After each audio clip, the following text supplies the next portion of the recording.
the only way to start your day. Thank you. Good to see you again. Thank you. It's great to be here again. Thank you for then being able to come in and have this conversation with us.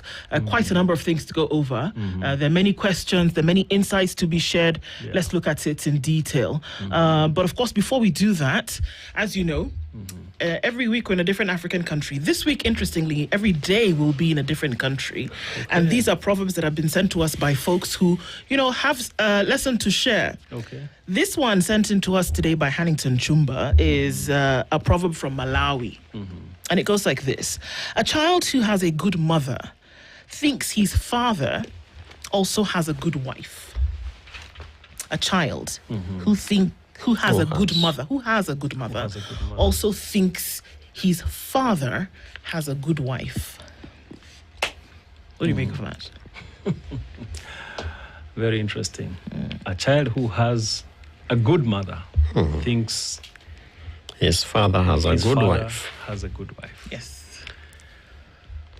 For him, he considers objectively that what he's experiencing is the same as what obtains in the relationship between the father and the mother. Yeah. So that may be a little different, of course, in reality, between the father and mother. So he may be shielded in a sense. So his understanding may be limited to his experience. Right. Yes. So if the mother treats him well all the time, he thinks assumes this person is like that to everybody. Like that to everybody. It may not be the reality. It may not be the reality. Okay. That is true. I wonder if that interpretation could be extrapolated to other parts of the nation, and perhaps they shall be in the conversation that we will have. Who knows? Let's see. Yeah. Well, okay, then let's get into it, because last week, of course, another member of government with whom the judiciary sets and holds equal, not less than, membership in governance, the executive then gave the state of the nation from the executive point of view. The state of the nation from the judiciary point of view, which is a makeup arm of government, also was given last week. We didn't pay quite much attention to that, but, and I guess that also somehow, to an extent, fuels the perception of the relationship that we imagine the different arms of government have. We'll go into that in a little bit. But an overview from the judiciary standpoint, I mean, some of us were able to look into it and see what the judiciary says has been a scorecard, or what has been done over this year. But what is the overlook from your perch in terms of what the state of the nation is from a judiciary point of view? Okay, thank you for that question. First, let me begin by saying that the state of the judiciary, the report is actually called the State of the Judiciary and Administration of Justice Report. And it's actually a requirement by law for us to report annually on the state of the judiciary and the issues to do with the administration of justice. So there is an obligation for us to speak about what is it that we have done based on the responsibility and the mandate that we have been given by Kenyans. So from that perspective, you can say that is the lens from which we talk about the nation. That is how we can talk about the state of the nation. And from where we stand, at least from the justice point, we feel we are making great strides, obviously amidst some challenges, but there are great strides that we are making. We are starting to eat into backlog. I think we have spoken about issues of backlog here before. We are engaging more with the public. The last time we were here, we were talking about a judiciary dialogue day that we had. It was a very successful event that we held. We have more mechanisms of engaging with the public. And I think we'll get into more detail about the specifics of that report. But overall, we are actually making great strides. in terms of justice. We have what we call a multi-door approach to justice, meaning we have opened several doors where people can access justice, through what we call alternative justice systems, the traditional justice mechanisms, or the court-annexed mediation. Right. So we have those different mechanisms that have been opened to the public, and it's something that we are proud of because we are slowly eating into the backlog, into the different challenges that we have discussed here before. Yes. Okay. So we've seen a reduction in the time that it's taken to adjudicate cases. We've seen a reduction in the backlog of cases across board. There are many issues that were discussed previously in terms of things that go on within this judicial system and process, and the questions being asked. One of those big ones is how we mediate for individuals who are unable to meet things like bail and bond, and we end up keeping them in jail for a very long period of time. Falls right front and center at the doorstep of the judiciary. What's happening to folks who've been on remand? On remand, not serving jail term, on remand, because they can't afford bail, because they can't afford bond, because they don't have legal representation. What happens to them? Because they're in their thousands, Honorable Demo. Yes, that's true. That's a big issue. That's really a big issue. But what has happened is that, first of all, we have a fairly robust bail and bond policy that is in place. And so this bail and bond policy is used by judicial officers to determine how they then give this bail or bond. And we take it as it is a right given by the Constitution and by the law. But there are cases then where you find that somebody has to be kept in because either they cannot afford the bail or the bond terms, and so they end up staying there. So what has happened is that from time to time, the court has had instances where we go into the prison and then review the bail and bond terms for some of the persons, so that people are able to go. In fact, in the last financial, in that report, I think we did 3,700, if I'm not wrong. I think I saw that. People who are released as a result of the revision of the bail and bond terms. So we do that from time to time. Obviously, it cannot be done for everybody because even that revision then has got some parameters that must be followed. You must look at issues, for example, like the amounts of money we are talking about, the sorts of offenses. So there has to be balancing. But then we have made effort to see how can we have these numbers reduced. And the bail and bond policy that I talk about, it also helps judicial officers to use their discretion to look at, in this particular matter, should we then have someone be held because they cannot have this, or can we subject them then to some other alternative? So that discretion is provided within that bail and bond policy. But in a very direct way, in this particular financial year, we actually did have some instances where, together with the correctional services, we had a revision of those terms to enable people to serve from outside. Okay. And Banandemo, one of the successes, I think, coupled with what Ndu has asked in terms of access to justice, is a number of new courts that have come up across the Republic. And I think that in some areas I have seen, even in public meetings, people really giving credit to the judiciary for now helping them to not have to travel long distances to access justice, and even the number of days or time that is taken to be able to adjudicate some of these cases. But generally, what have been some of the successes insofar as especially the expansion of the court infrastructure is concerned? First, when we got the new constitution and the law, we have a mandate to ensure that our presence is spread across the entire Republic. In fact, we are required to have courts in all the 290 constituencies. This financial year, we were able to have 6 new courts. These are the magistracy. So now we're at 143. Wow. That's just about a half. But we are moving. So we did 6, and that is now in new places, far-flung areas. And we did open a new court at Dagoretti, law courts, and another one in Marimanti. And we have others that are lined up for us to be able to have, greater access to justice. We have mobile courts, 59 of them. And these ones were active, and, they dealt with, I think, about 7,000 or so matters. These are places where you don't have, like, a court that is set up there.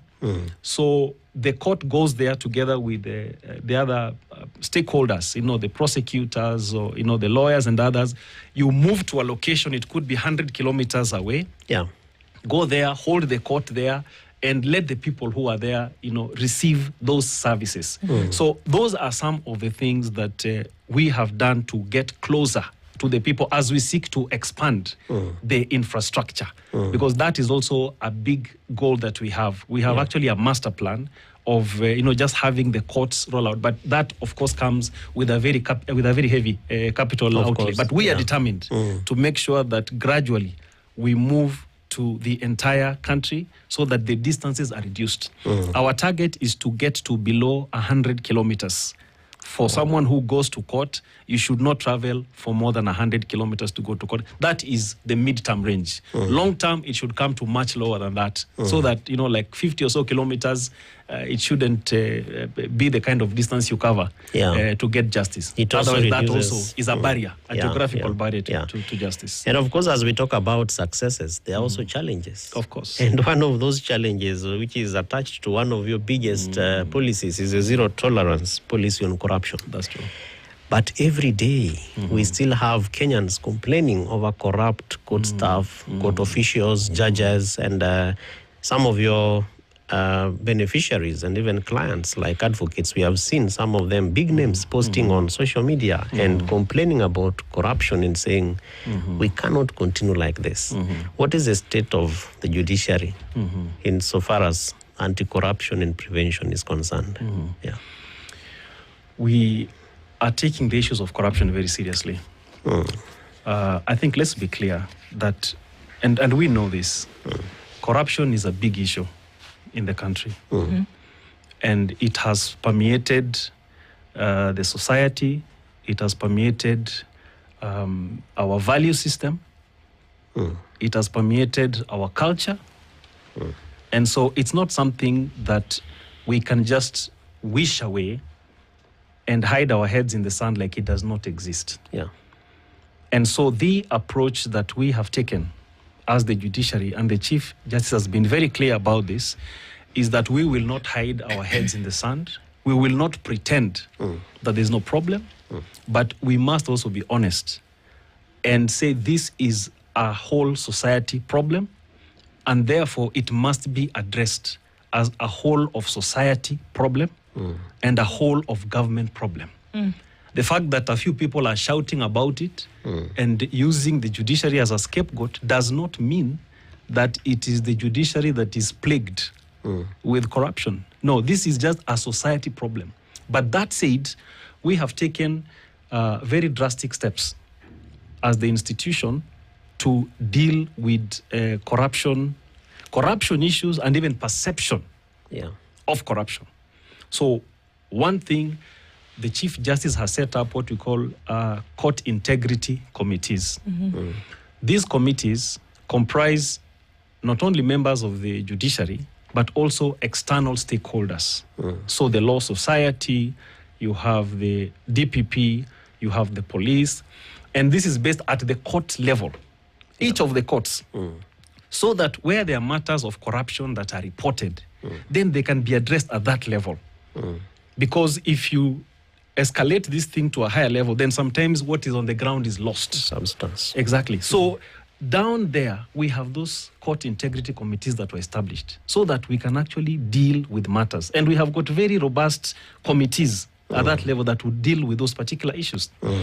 The other thing that very unprecedented that the Chief Justice did was to invite the Anti-Corruption Commission to come into the judiciary and look at what are the vulnerabilities that we have. It was not an invitation to come and investigate.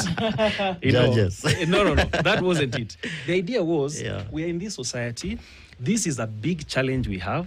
What are the vulnerabilities we have as an institution? So that you, EACC, that has got this capacity, and it is part of your mandate, can you come and tell us what are the issues we have? And EACC came, they looked at the systems that we have, they gave us a report, and we are implementing that report as we speak. And I say it was an unprecedented move, because sometimes you feel if I invite these people, then I am admitting that, this is the sort of person I am. But it was courageous, and the Chief Justice said, you come so that you help us, because we are determined to deal with this problem. Yes. We need to know, where do we have issues? Is it at the registry level? Is it within the courts? What is it that we're doing?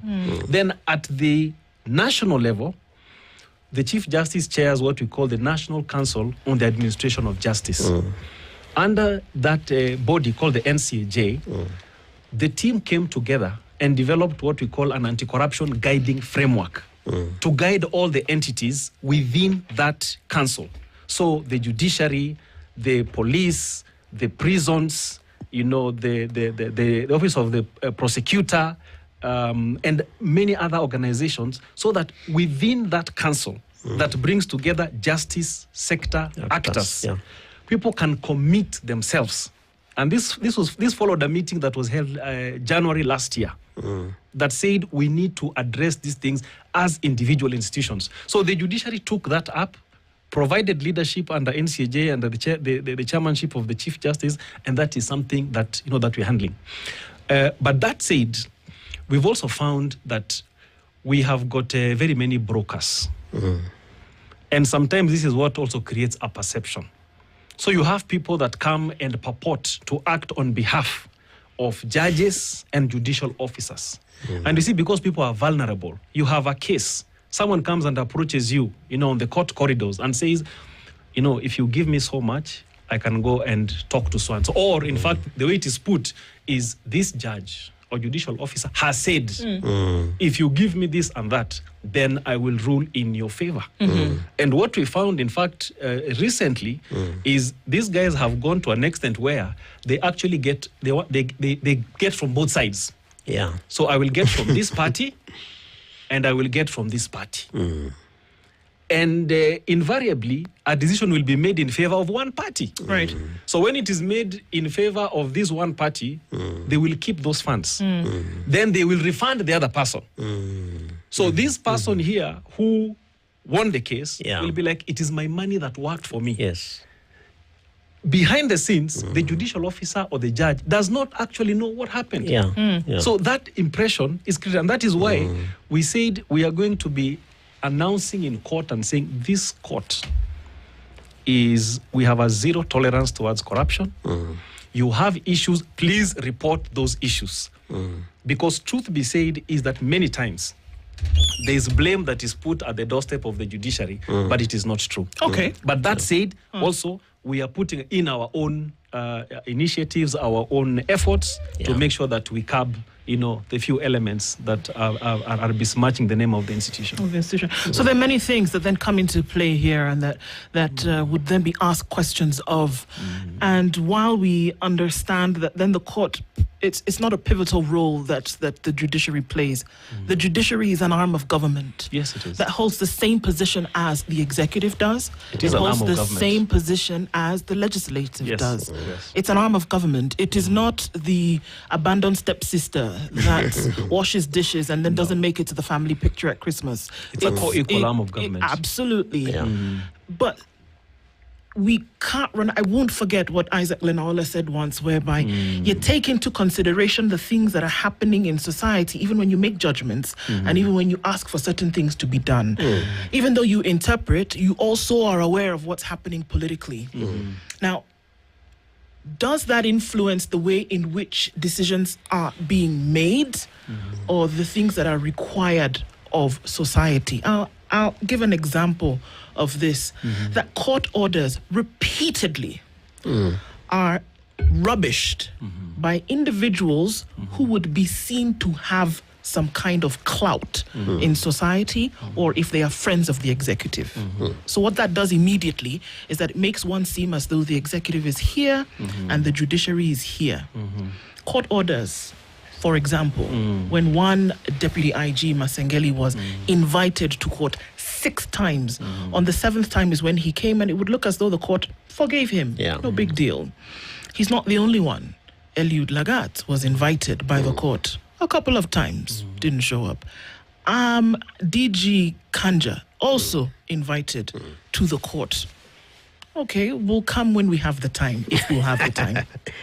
DCI boss invited to the court, didn't come, and it was looking as though that didn't matter. I bet you that today, if something happened to Kevin Osido and he was asked to appear to court and he didn't show up on Tuesday, by Tuesday night, he would be a guest of the state. True or false? Right? So what happens? Because this shows what would be perceived as the state of the judiciary, that there are some instances in which the judiciary then is biased depending on who the individual or individuals are in question. What's the true picture? That's a very good question. You see, it is expected in a society like ours, where we gave ourselves such a robust constitution, it is expected that public officers will obey the constitution and the law. So when a court pronounces itself on an issue, then it is expected that you will do that. And particularly for, public servants, there's actually an obligation given in the Constitution that everybody is bound by the Constitution, but particularly for public servants, it is imperative, because that is what creates that important balance of the power and responsibility that is given in the Constitution. If court orders are flouted, then you start to diminish the power and the efficacy and the purpose for which the Constitution was given. So it is important, and it is unfortunate that certain orders are flouted, when they've been given. It is imperative that those orders are obeyed, because that is what creates that balance within society, where the rule of law is not followed, where it is not, obeyed, then you start to create a society that, starts to just starts fledgling. And it is very dangerous for a society for that to happen. But it's happening. It's happening. So it shouldn't happen. And so, but because it happens, we're in a situation whereby we expect it to happen. And if anything, what it does is that it besmirches the image of the judiciary. Because the question is, why should somebody flout a court order? It happened in the previous administration. It's happening in this administration. Depending, again, that it shouldn't depend.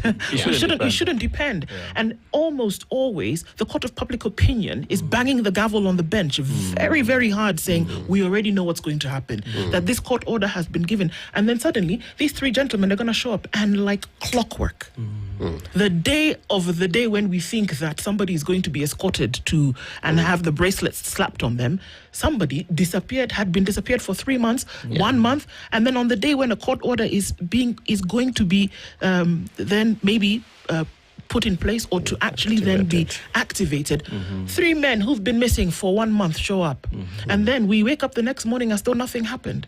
So it continues happening. We know that it shouldn't, but it happens. And this is the image then that is on the face of the judiciary. The scarlet letter is very bright, and it is right there. Are judicial officers afraid? Are they? Actually, that was my question. Is it that there are people who are afraid to exercise the constitutional power? Is it that Vitukwa ground is different, as Kenyans would say, for certain people? And what is the protective element, for judicial officers in this kind of circumstances? Yeah, thank you. You see, the architecture of our governance is very interesting, because who is to arrest? Who is to arrest and enforce a court order?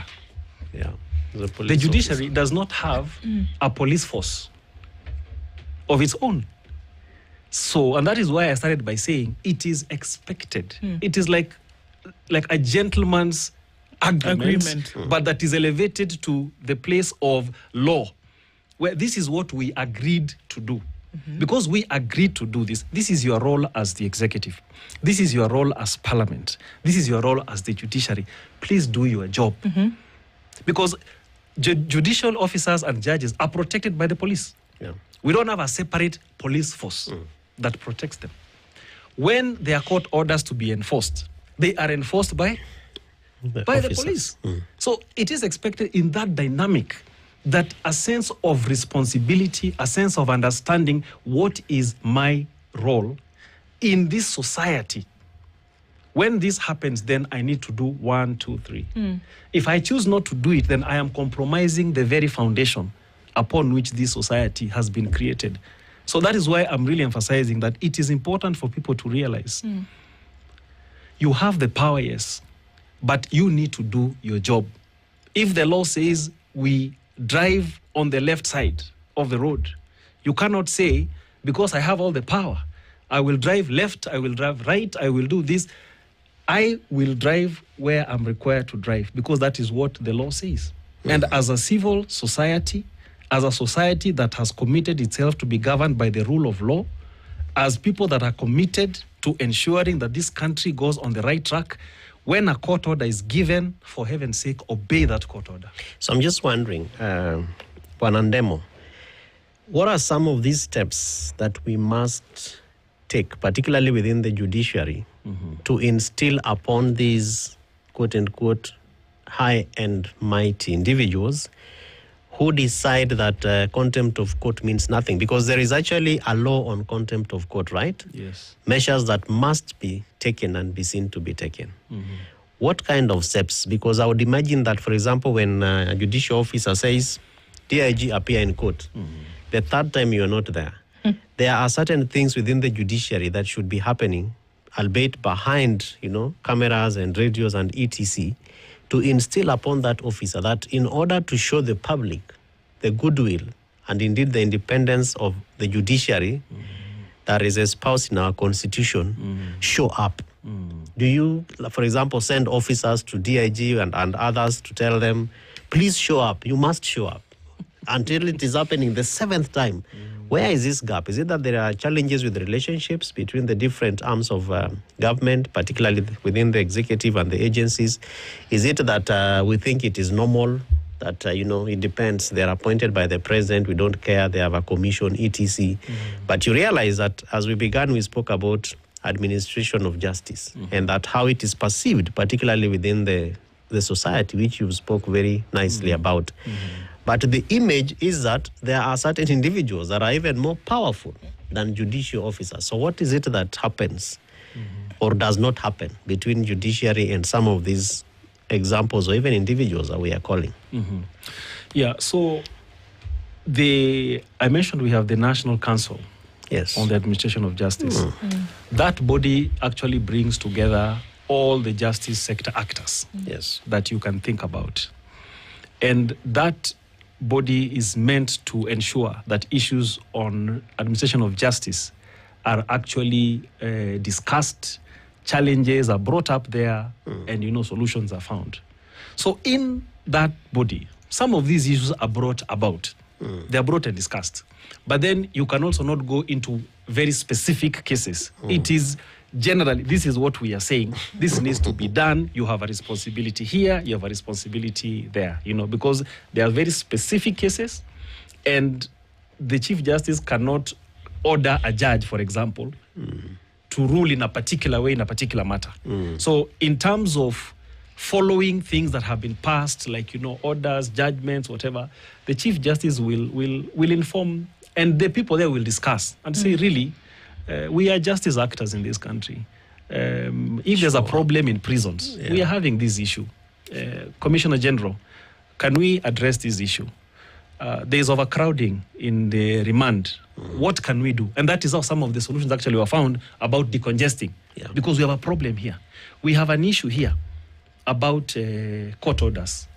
Can you people follow what has been said. But I'm still wondering for my sake and the sake of our listeners, because the case that Ndu raised is a familiar one and sends very disturbing, sentiments. And the individuals at play are both individuals that are known and institutions of power that are also known.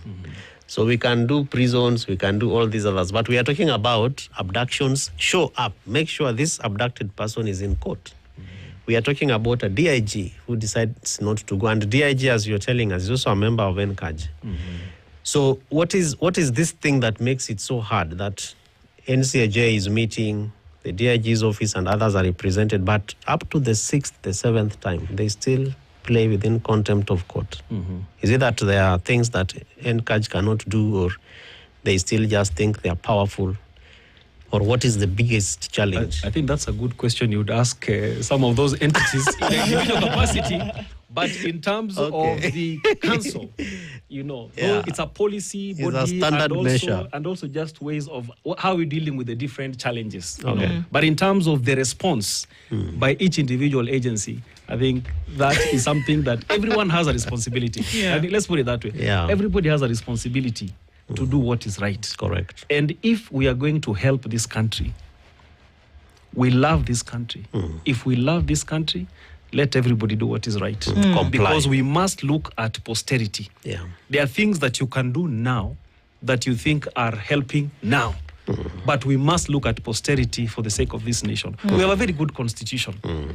And if we bestowed it upon ourselves as Kenyans, if we want to benefit from the fruits of that constitution, then we need to submit ourselves to that constitution. We need to respect the different parties, the different powers that bring in checks and balances, and see how we can help each other. Yes, we are still, quote unquote, experimenting on some of the things because some are being tried now, but we need to appreciate that we have got a very good law, that if we want to benefit from this law, then let's be committed to its implementation. Let's not find ways of trying to evade what has been provided. Okay. So one of the things that we've seen that has happened, interestingly enough, towards the end of Emeritus C.J. Maraga's term and then into Martha Kome's term, is that we've seen many, many more private petitions come to court on public matters. That's true.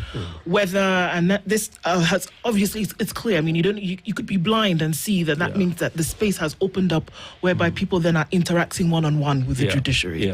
That you must not then wait for government to pronounce itself on something before you can ask questions. That's true. And even after the asking of questions, you can still take it to court if there is enough public outcry over something to say, no, there's something that's not right here. We've seen this on e-citizen. We've seen this on the recruitment of police officers. We've seen this on SHA. We've seen this on affordable housing. I mean, take your pick across board. That private citizens' petitions now have been something whereby you see something as a travesty of justice, you're able to stand up and say, excuse me, let's have a look at this. We've also seen in many cases that the judicial officers have then now stopped a process. And they have said, pursuant to this, we will stop this process for now. Let's wait and see what is going to happen as a result of that. It's interesting because in some of those cases, we see that these processes still continue, even when a petition has gone to court to stop that. Or even after something has been stopped, we then see, for example, there is a committee that is supposed to be overseeing compensation of victims, for which a private petition took to court and said, actually, what is this thing about in the first place? But we see that individuals were vetted and given positions. How do processes like that continue when a petition essentially has been successful in the sense that a process has been stopped by the judiciary, but the process still seems to continue? How does that work exactly? Is it allowed? Should it be? Because again, what does is that it fuels public sentiment that you can petition, whereby we see the judicial space has been opened up, but processes are still going to continue even when this is happening. What it confuses people, Honorable Ndemo. Okay, I think we're still in the same space about do the right thing. Do the right thing. The space has been opened by the law for an individual to come and challenge. And this is one of the big differences in this constitution. Because in the previous constitution, when you came to court to stop a matter or to have a matter prosecuted, you had to have something we call locus standi, or have the right to be heard. You had to show relevance. You had to show, how does this matter affect you? So that I cannot just come to court and say, I want this recruitment stopped. What is it? What interest do you have? Is it that you have applied and therefore you are affected? What is it? But the new constitution now, it gives anybody and everybody that opportunity to come and question. And we give that to ourselves. You know, so if we are to blame anybody about the law, let's blame ourselves, because we are the ones who said, open it up. So when that now has been opened up like that, it is then expected the court now comes in as an independent arbiter. The court is a referee. The court did not go out there and say, we have noticed something, so bring it and then we make a decision. No. It is the parties that came. When somebody who feels aggrieved or sees that there's something that they're concerned about, it comes to court. The court will act as an independent referee. So when the court then now makes that determination, it is then expected, let the parties or the persons concerned then oblige according to what has been decided. Because that again now throws the responsibility back to these persons. The judiciary has a limited responsibility in terms of supervision, but the greater responsibility reposes with the citizens and with society to be able to follow this. Otherwise, you have a judiciary that has got its own enforcement mechanism, a whole other force that then now goes to ensure that everything that is said is followed. The judiciary is a referee. We'll wait for the teams to come and play and then make a decision and expect that once that decision has been made, go and implement that decision. Wow. In terms of achieving your objectives and the implementation of these decisions, what is your resource challenge? I know there is a time when the CJI was very vocal around the stifling of resources from, rather to the judiciary. I don't know whether, and of course there were conversations that took place. I remember meeting with the president, etc. Where is the judiciary currently and what is the state of financial resource? Yeah, the issue of resources is a big deal. It's a big deal. And let me start by acknowledging that something has been done about it, though really very limited. And so there's little progress that has been made. And part of the challenge really has been that it's been a historical issue. We are now talking about a budget that is, about 26 billion for the next financial year. Currently, it's about 24 billion. And we are looking at, in terms of the budget of the country, it is 0.06 of the country's budget. Now, where you want to see a judiciary that is quickly responding to the growth commensurate of the economy, growing with the population, being properly facilitated to ensure speed, you need to have a budget of at least 2%, at the very least. So historically, this has been at a very low level. We asked for 45 billion. So what we got was just half of that to be able to help us move on. So when we talk about, for example, I started off by saying we are starting to eat on the backlog. That's a positive thing. But that is against the backdrop of less than 600 judicial officers, 200 judges who are dealing with a judge on average. One judge is dealing with an average of about 700 matters per year. A magistrate is dealing with about 1,200 cases per year. So if you look at that kind of load, it puts a lot of pressure and the disposal is very difficult for you to achieve a place where you talk about, we want matters to be disposed of, let's say within a year or so. A court like the Commercial Court, which is at the center of industry, at the center of economy, has 8 judges, if I may just say that, here in Milimani. These judges have an average of about 900 matters per judge. These are the matters that are talking about the economy, industry, someone has taken another one to court, contracts, whatever. They are doing their level best. They are pushing very hard. But for you to be able to get the sort of turnaround we are talking about, where people come and invest and say, I know when I come to this court, within a period of 8 months to 1 year, this matter will be resolved, then we definitely need to put our money as a country where our mouth is. We need more judges. We need more judicial officers. We need more staff to be able to do that. We are talking about judges, for example, at the Court of Appeal, which has really pushed very hard and tried. We're talking about just 27 judges now. The establishment there is 70. Thankfully, there are some that are being recruited in the next short while.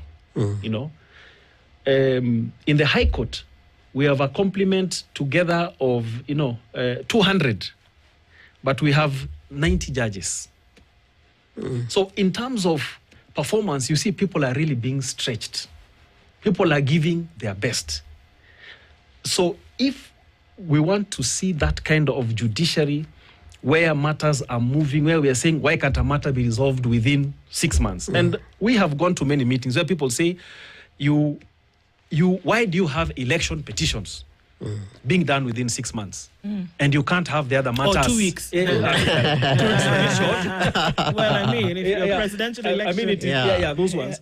Why do we have these matters being done within 6 months and you can't have this one? And increasingly people are saying, because elections can be done within this, why can't we do these others within? And the simple answer is this. Because we prioritized election matters by law, what happens is when we come to election petitions, everything else is suspended. Correct. So what happens to those other matters that have been suspended? When we pick up after those 6 months, then we have to. But how do you resolve that problem? Increase capacity. Increase the number of magistrates. We're talking about 566 magistrates now, but the establishment required is 1,200. So that we can have, a good complement around the country to be able to help matters to be done quick. So that within a period of 6 months or so, you have all the matters out of the system.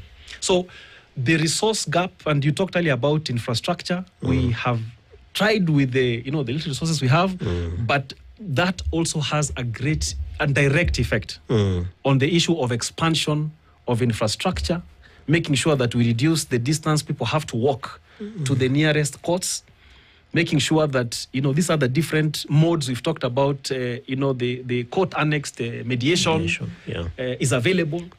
We have things like a pro bono, where we have lawyers who are giving free services. That basket itself is also very limited. So sometimes lawyers say, look, we can't do this for free completely. And So I've also seen give that us- you've gone give us digital. some resources. Give us some. I've also gone digital. So the digital space also, it is a very heavy investment. So there are a lot of resources required.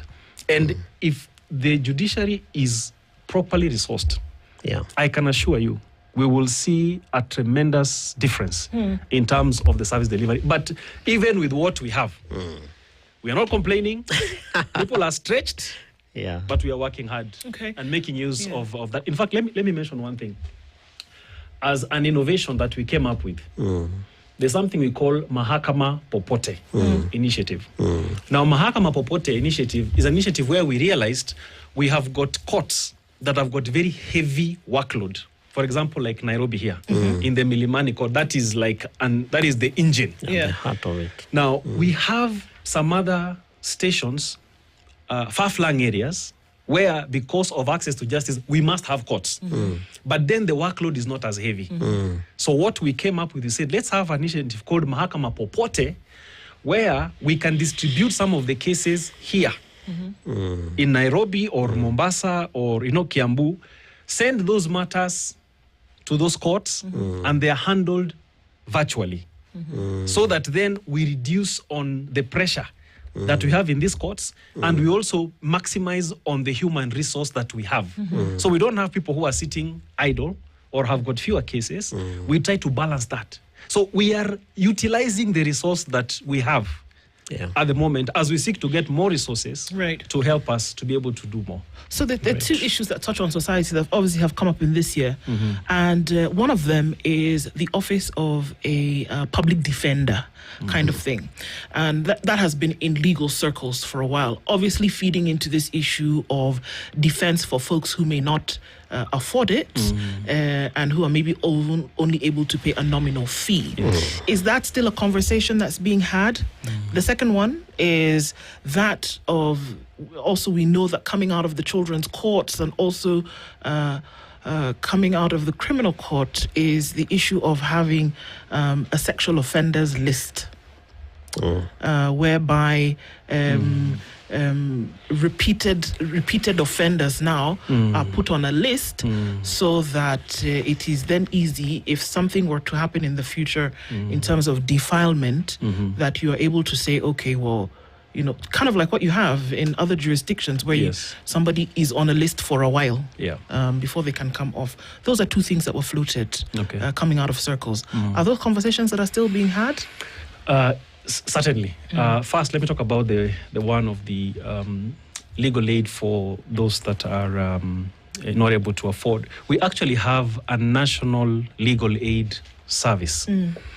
And this has been in the works. There's actually already a committee, and the judiciary is actually just holding brief, in a sense. We're just sort of taking care of it before it is handed over. This body, the National Legal Aid Service, is actually supposed to run and support indigent clients, people that are not able to afford legal services. And we are in very advanced discussions on how to hand over that mandate to that body so that they can then take up their proper position of being the public defender, having the resources they need, and it's something that is being spearheaded by that team under the Office of the Attorney General. So that is ongoing, that conversation. The one about the sexual offences, there is actually, under the Sexual Offences Act, sexual offences register. That's the word I was looking for. Which is under the Office of the Chief Registrar. And it is a list that we compile every month. We actually have that list with us.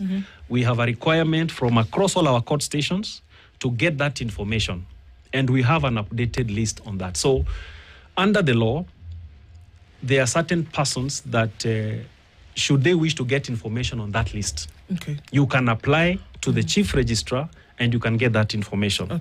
For example, people who are, if someone comes to you and they want to, you run a children's home and someone is asking for employment and you are like, you are not very sure, you can apply. There are certain categories. So happily, that is already in existence. It's been there since we had the Sexual Offences Act. It's now been operationalized under the Office of the Chief Registrar. And actually, as I speak, it's something that we have automated. We did that last year. Something that's burning that I have to ask also. We know that you said that that the judiciary doesn't go out looking for cases or doesn't go out looking for things. These things are brought. They're brought, But is there ever a time, or would we see, whereby in terms of robustness of the judiciary, when you see something in society that's happening in a manner that it should not happen, would the judiciary pronounce itself on that in a position that would be taken, kind of like what the LSK does sometimes? And I'm going to point this directly to issues that we see already mushrooming around voter suppression, going towards this by-election and then into 2027. If there are inklings or things that would start to bubble up in society, would the judiciary take a position from the very onset and say, this is the position, this is what should not happen? Or do you wait for somebody for it to be reported, a private citizen, to make a petition about possible voter suppression in society? Do things like that happen? So our legal system, let's talk about our legal system.